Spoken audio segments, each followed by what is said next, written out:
علیکم ورحمۃ اللہ وبرکاتہ۔ سورۃ العصر انشاءاللہ تلاوت کریں گے، اس کا باقی حصہ آگے سے۔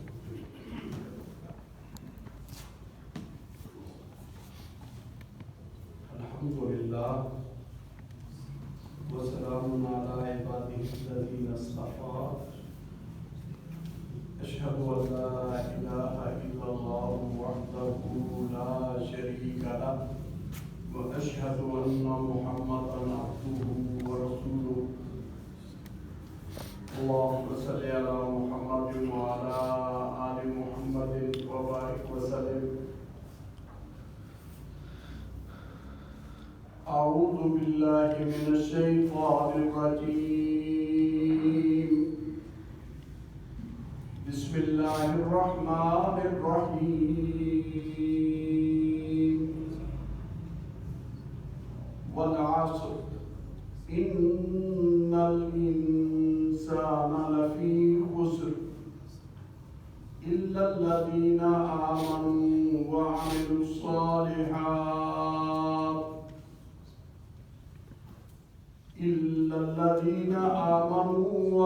الصالحات وتواصوا بالحق وتواصوا بالصبر۔ صدق اللہ العظیم۔ والعصر، زمانے کی قسم، ان الانسان لفی خسر، بے شک انسان البتہ گھاٹے میں ہے۔ الا الذین آمنوا، مگر وہ لوگ جو ایمان لائے، وعملوا الصالحات، اور اچھے نیک عمل کیے، وتواصوا بالحق، اور ایک دوسرے کو حق کی وصیت کی، تلقین کی، وتواصوا بالصبر، اور ایک دوسرے کو صبر کی تلقین کی، صبر کیا اور صبر کی تلقین کی۔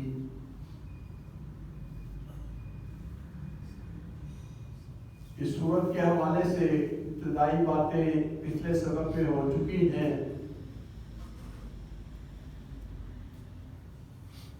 خلاصہ ان کا یہ ہے کہ انسان یقیناً اپنی زندگی میں خسارے کی طرف جا رہا ہے۔ خسارے سے محفوظ صرف وہی لوگ ہیں جن کے اندر چار طرح کی صفات پائی جائیں۔ چار کام کرنے والے اس خسارے سے، اس گھاٹے سے محفوظ ہیں، باقی سب کے سب خسارے میں ہیں۔ ان چار کاموں میں پہلا کام اللہ وحدہ لا شریک پر صحیح ایمان، دوسرے ایمان کے مطابق تقاضوں کے پورا کرنا، عمل صالح کرنے۔ ایمان جس چیز کا تقاضا کرے، جس چیز کا حکم ایمان والوں کو دیا جائے، اس کی پابندی کرنا۔ پھر جو ایمان کی راہ سے پہچانا، اس کی ایک دوسرے کو تلقین کرنی، نشر و اشاعت کرنی، اور وہ پیغام اپنی ذات تک نہیں بلکہ دوسروں تک پہنچانے کی حد الامکان کوشش کرنا۔ یہ تواصی بالحق ہے، ایک دوسرے کو حق کی تلقین کرنا۔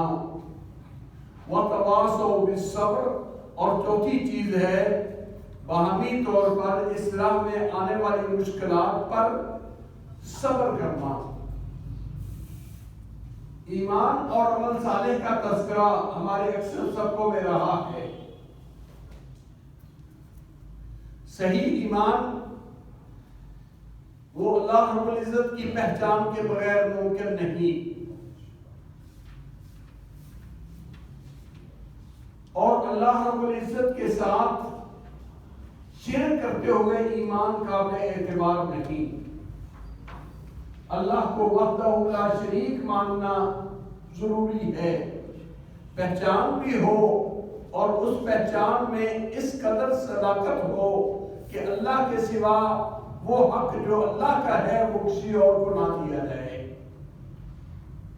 جو صفتیں اللہ کی مانی گئی، جو کام اللہ رب العزت کے ہیں، ان میں مخلوق میں سے کسی کو بھی شامل نہ کرے، نہ کوئی مقرب فرشتہ، نہ کوئی مقرب نبی اور بندہ۔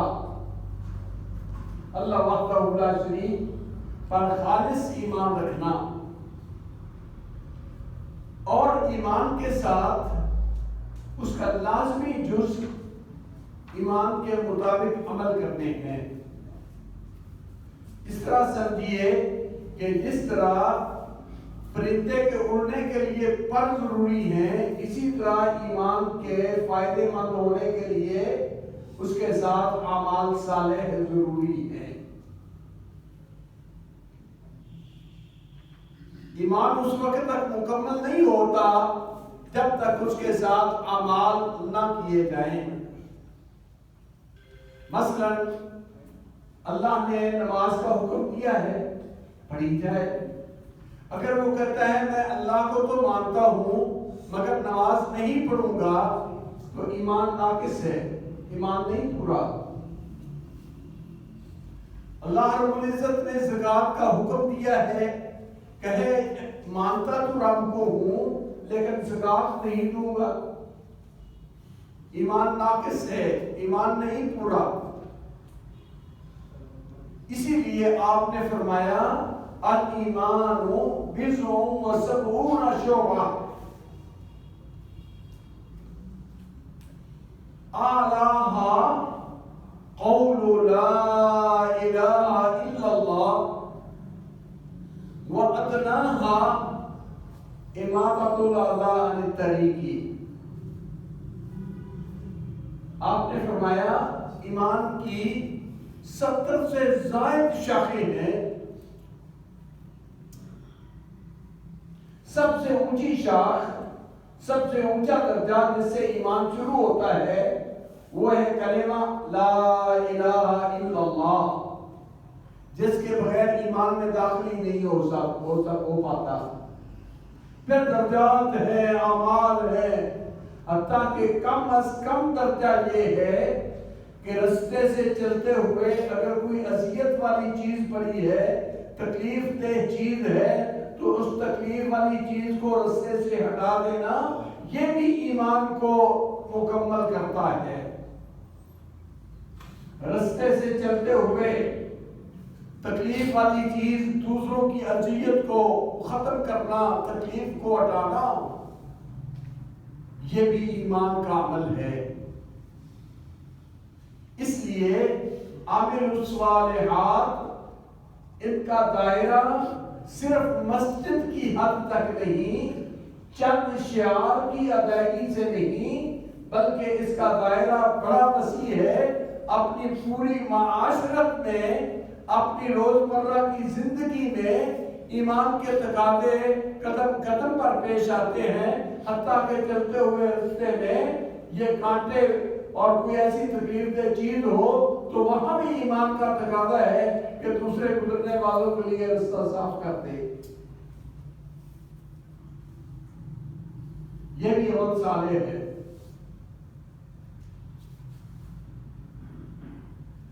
پھر یاد رکھیے، کوئی شخص اپنی ذات کی حد تک جتنی چاہے عبادت کر لے،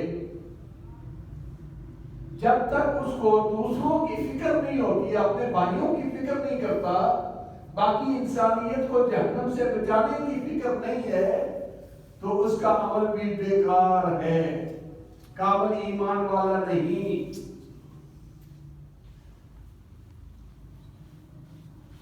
اس کے بغیر کہ دوسروں کے ساتھ ہمدردی، خیر خواہی اور ان کو جہنم سے بچانے کی کوشش، یہ اسی قدر ضروری ہے جس قدر اپنے بارے میں اس کی ضروری ہے۔ اپنی ذات کے بارے میں تو اس سے بات پرس ہوگی کہ تو نے اپنے آپ کو بچایا کیوں نہیں، لیکن دوسروں کے بارے میں ہوگا کہ ان کو تم نے بتایا کیوں نہیں۔ یہ خیر چھپا کے رکھنے والی نہیں، بلکہ یہ دیے سے دیا جلانا، چراغ سے چراغ روشن کرتے جانا، دنیا کو جگمگا دینا اور دنیا تک اللہ کا پیغام پہنچا دینا، اس کا نام ہے اسلام، یہ ہے حق۔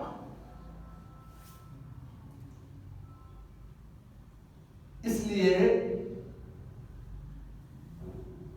حق کی تلقین، حق سمجھنا، صحیح بات کو معلوم کرنا اور وہ صحیح بات دوسرے کو سکھانے کی کوشش کرنا،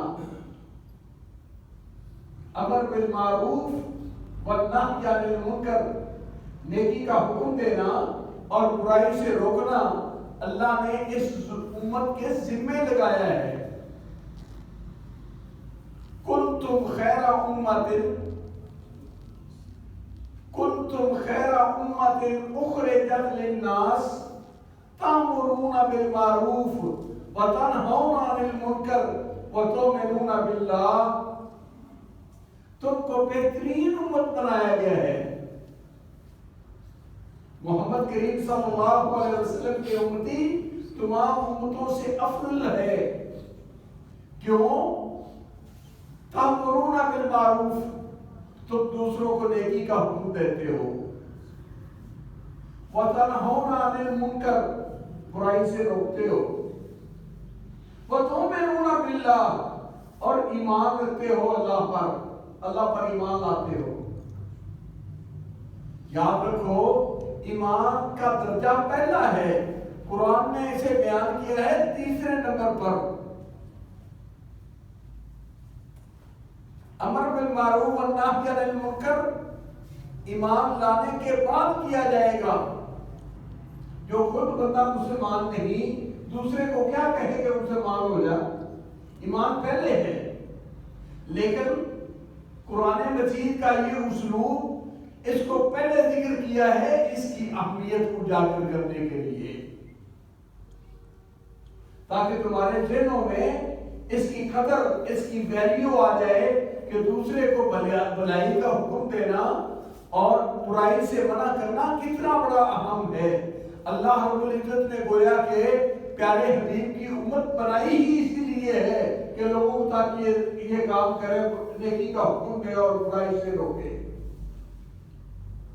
پھر یہ عمل ٹھیک ہے، نماز اللہ کا فرض ہے، ذکر و اذکار اللہ کی عبادت ہے، لیکن یہ عبادت کیسی عبادت؟ آپ صلی اللہ علیہ وسلم نے حضرت علی رضی اللہ تعالی عنہ کو خیبر کی فتح کے لیے بھیجتے ہوئے کہا تھا، علی یاد رکھنا، لَإِن يَهْدِيَ اللَّهُ بِكَ رَجُلًا وَاحِدًا خَيْرًا لَكَ مِنْ حُمُرِ النَّعَامِ، صرف لڑنا پھیرنا ہی نہیں بلکہ لوگوں کو جہنم سے بچانے کی کوشش کرنا ہے۔ اگر تیرے ہاتھوں کوئی ایک بندہ ایمان والا ہو جائے، ایک بندے کو ہدایت مل جائے، دنیا و ما فیہا سے بہتر ہے۔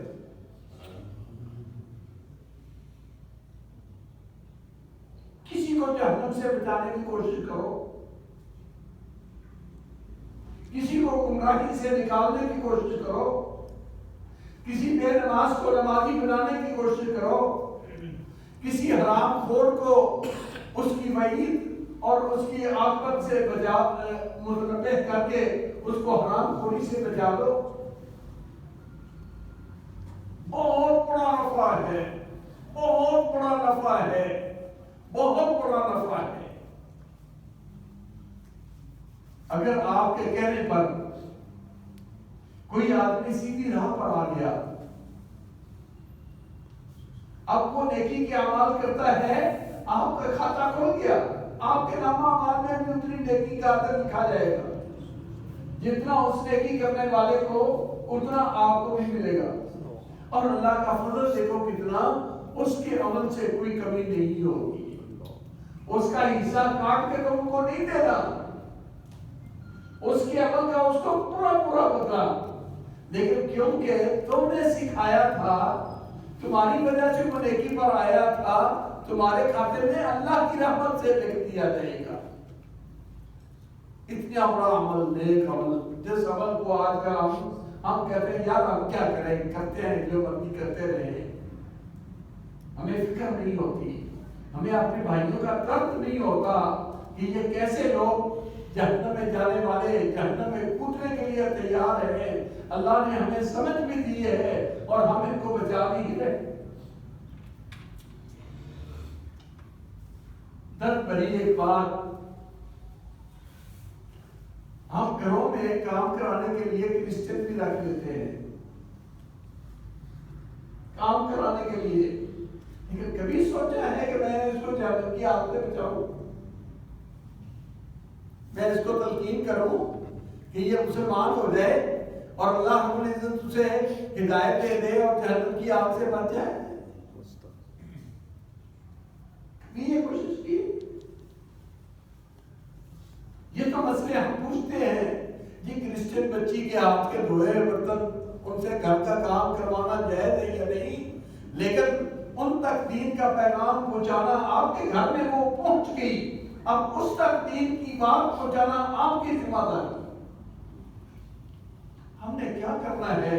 ہم تو یہاں سن کے سیکھ کے جا کے اپنی بیوی کو بتاتے ہوئے شرم کرتے ہیں، ہمیں اسے بیوی کو بتانا نہیں ہوتا، ان گھر والوں کو نہیں بتاتے، ہم کسی غیر مسلم کو کیا پیغام دیں گے؟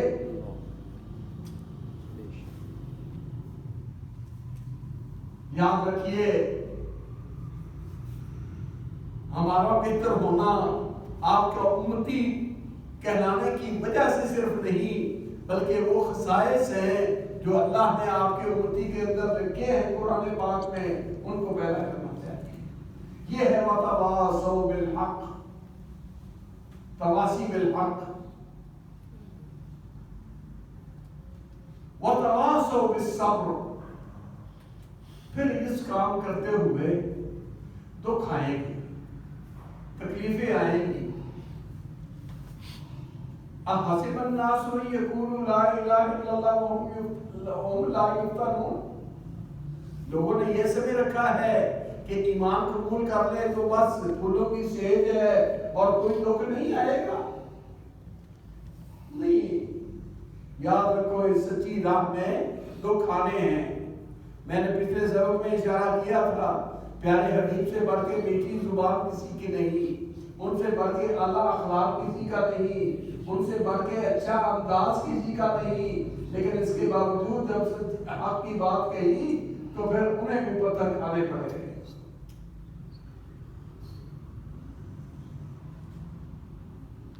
پھر کوئی اور بچ نہیں سکتا۔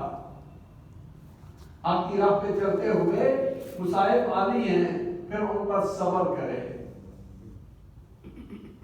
اور صبر کی اہمیت اتنی زیادہ ہے، علماء لکھتے ہیں دین کے دو ہی حصے ہیں، دین دو ہی چیزوں کا نام ہے، یا شکر یا صبر، کیونکہ بندے کی دو ہی حالتیں ہیں، یا نعمتوں میں ہے یا دکھوں میں۔ پریشانی ہے، اگر نعمتوں میں ہے تو شکر، اور اگر کوئی دکھ اور پریشانی ہے تو صبر۔ ان دو چیزوں کا نام دین ہے، شکر اور صبر کا نام دین ہے۔ صبر کے علماء نے معنی رکھے ہیں، بتائے ہیں، اپنے آپ کو روک لینا، بند کر لینا۔ سب سے پہلا جو صبر یہ ہے، ایمان کے اوپر ثابت قدمی، قدم قدم پر مومن ہونے کی وجہ سے، مسلمان ہونے کی وجہ سے تعلق تشریح ہوگی، کام مشکل ہوں گے، پریشانیاں آئیں گی، اپنے کاموں کی پرواہ نہ کرے، دین پر قائم رہے، استقامت۔ پھر یہ دین کے تقاضے، ان پر عمل کرتے ہوئے صبر کا مظاہرہ کرنا پڑے گا۔ نماز قائم کرنے میں رکاوٹیں بنے گی، زکوٰۃ دینے میں بڑی اور چیزیں درمیان میں اور بن جائے گی کہ یہ کام پہلے کرنے بعد میں دے دینا، یہ کر لینا، دین کے اعمال آسان نہیں ہیں. صبر کے بغیر دین کا عمل نہیں کیا جا سکتا. صبر اور تحمل سے ساری چیزوں کو کچل کے اللہ کے احکام کی پابندی کرے.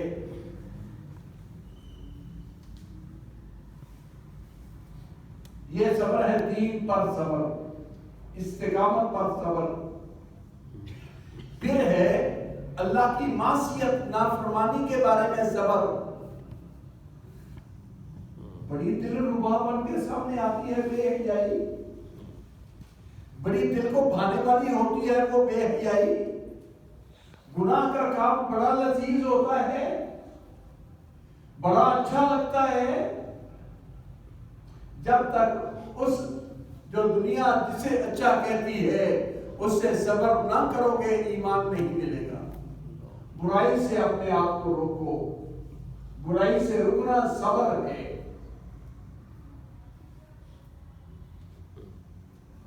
تیسری چیز مصیبت، تکلیف، دکھ، اس دکھ پر جزا فضا نہ کرے، واویلا نہ کرے، سر نہ پھٹائے، بلکہ اللہ پر توکل، اللہ سے اجر کی امید رکھتے ہوئے حوصلہ اور صبر کرے. تکلیف آئی، بیٹا فوت ہوا، دل چاہتا ہے ٹکر مار دوں، روک لے اپنے آپ کو. میرے اللہ نے اس طرح کی حوصلے سے منع کیا ہے. اللہ کا دیا ہوا مال کا اللہ لے گیا. والدین، بہن بھائی، ان کے جدائی کے صدمے ہوتے ہیں. اللہ نے تو قرآن پاک میں یہاں تک کہہ دیا ہے وَلَنَبْلُوَنَّكُمْ بِشَيْءٍ مِّنَ الْخَوْفِ وَالْجُوعِ وَنَقْصٍ مِّنَ الْأَمْوَالِ وَالْأَنفُسِ وَالثَّمَرَاتِ، کہ ہم تمہارا ضرور امتحان کریں گے. یہ تو تم آنے ہیں.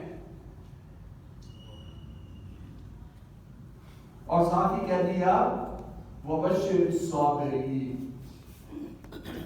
صبر کرنے والوں کو مبارک. کس چیز کی؟ اولئک علیہم صلوات من ربہم ورحمہ واولئک هم المہتدون. ان پر اللہ کی رحمت برستی ہے، اللہ کی صلوات اترتی ہے. صبر کرنے والوں پر اللہ کا فضل ہوتا ہے اور اللہ ہدایت کا رستہ دکھاتا ہے. آنی اور ایسا نہیں ہے کہ ایمان والوں کے لیے ہی ہے بس، دنیا میں کافروں کے نہیں مرتے، ان کی بھی تکلیفیں ان کو بھی آتی ہیں، لیکن وہ آئی اور بھی ایمان والا اللہ کی رضا کے لیے اسے قبول کرتا ہے کہ اللہ تیرا حکم ہے اور میں تیرے حکم کے سامنے تابع فرما ہوں، میں نے اسے قبول کیا. اگر بے صبری کی سن لو، ليس منا من ضرب الخدود وشق الجيوب ودعا بدعوى الجاهلية. مصیبت آئی، سر پیٹنے لگا، چہرہ پیٹنے لگا، کپڑے پاڑنے لگا، بال نوچنے لگا، فرمایا ہم سے ہے ہی نہیں، ہم سے ہے ہی نہیں. ليس منا، وہ ہمیں سے نہیں ہے. من ضرب الخدود وشق الجیوب، جس نے چہرہ پیٹا، مصیبت کے وقت گلا اپنے کپڑے پھاڑے، بال نوچے، ہم میں سے ہے ہی نہیں. یا دعا بدعوى الجاہلیہ، جہلوں کی طرح آوازیں نکالنے، بیان کرنے شروع کر دیے، ہم میں سے ہے ہی نہیں.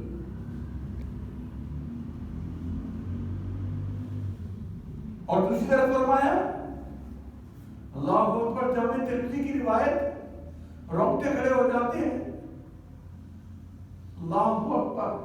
لا يزال البلاء بالمؤمن والمؤمنة في نفسه وماله حتى لا يبقى معه خطيئة. مومن کے عورت ہو یا مرد، اس کے ساتھ مصیبتیں آتی ہیں، اس کی جان پر بھی آتی ہیں، اس کے مال میں بھی آتی ہیں، حتیٰ کہ مومن صبر کرتا ہے، اس کے سارے گناہ مٹ جاتے ہیں، وفات ہوتی ہے، اس کے ذمہ کوئی گناہ ہی نہیں ہوتا. بے صبری کی ہمارے دل سے نہیں، ہم سے تعلق ہی نہیں ہے، اور صبر کیا تو اتنا اجر گناہوں سے پاک صاف ہو گیا، دھل گیا گناہوں سے۔ پھر نبی صلی اللہ علیہ وسلم نے فرمایا صرف اتنا ہی نہیں کہ کوئی مرے تو اس پر صبر کرے تو ہی صبر ہے، کہا کوئی